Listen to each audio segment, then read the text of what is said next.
Bonsoir à tous. La vice-présidente des États-Unis, Kamala Harris, et le président français Emmanuel Macron ont plaidé lundi 15 février en faveur d'une coopération bilatérale et multilatérale étroite face au Covid-19 et au changement climatique lors d'un entretien téléphonique.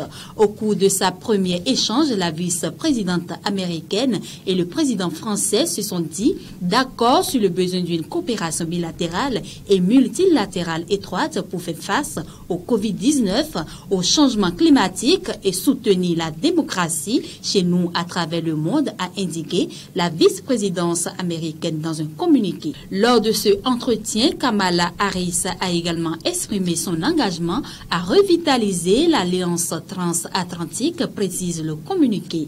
Ils ont aussi discuté de nombreux défis régionaux, notamment au Moyen-Orient et en Afrique, et de la nécessité d'y faire face ensemble.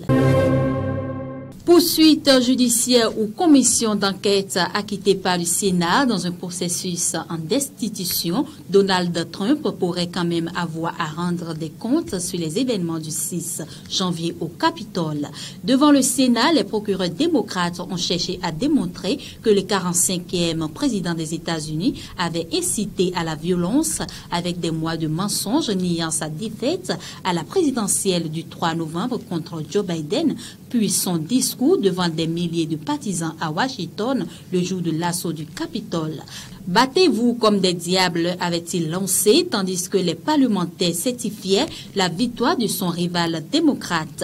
Donald Trump nie toute responsabilité dans ces événements et ses avocats ont souligné qu'il avait une surprise pendant ce discours appelé à manifester pacifiquement. Bien qu'il ait acquitté au Sénat car il estimait que la Chambre haute n'avait pas les compétences pour le juger, le puissant chef des Républicains, Mitch McConnell, a lui-même dans la foulée brandi la menace de poursuite judiciaire. Selon un sondage Quinnipiac publié dimanche, 45% des Américains pensent que Donald Trump est responsable des violences et devrait faire face à des poursuites pénales. Et puis, l'ex-dirigeante birmane Aung San Suu Kyi, renversée par un coup d'État le 1er février, a été inculpée une seconde fois mardi 16 février, a appris l'AFP auprès de son avocat. Déjà poursuivie pour avoir importé illégalement des talkie-walkies, elle a fait face à une nouvelle inculpation pour avoir violé la loi sur la gestion des catastrophes naturelles, a indiqué Kim Mung-Zhao. La prix Nobel de la paix 1991, obtenu au secret depuis son arrestation, est en bonne santé et assigné à résidence dans la capitale administrative Naypyidaw, d'après son parti.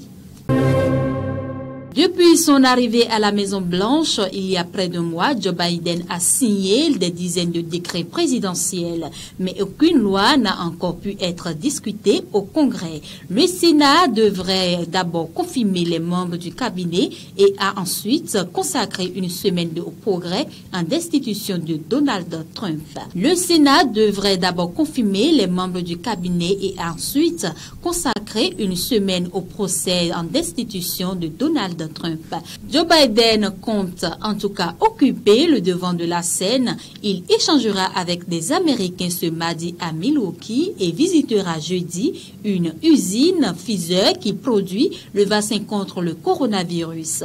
Il souhaite que son plan de sauvegarde de l'économie de 1900 milliards de dollars soit rapidement adopté. Il a réitéré son espoir d'obtenir un soutien bipartisan, mais cela ne sera pas facile. Le procès de Donald Trump a montré que l'emprise de l'ancien président sur le parti républicain reste très forte. Et les rats élus de son camp qui ont osé partiser avec les démocrates ont été conspués par sa base électorale.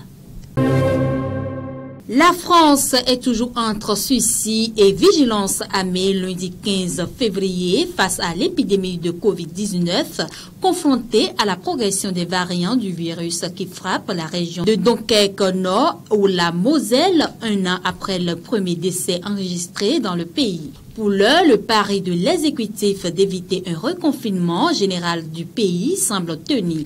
Pour l'heure, le pari de l'exécutif d'éviter un reconfinement général dans le pays semble tenu. Nouvelle hospitalisation et entrée en réanimation de malades du Covid-19 ont continué de reculer au cours des dernières 24 heures, même si la circulation du virus ne ralentit pas, selon Santé publique France dimanche.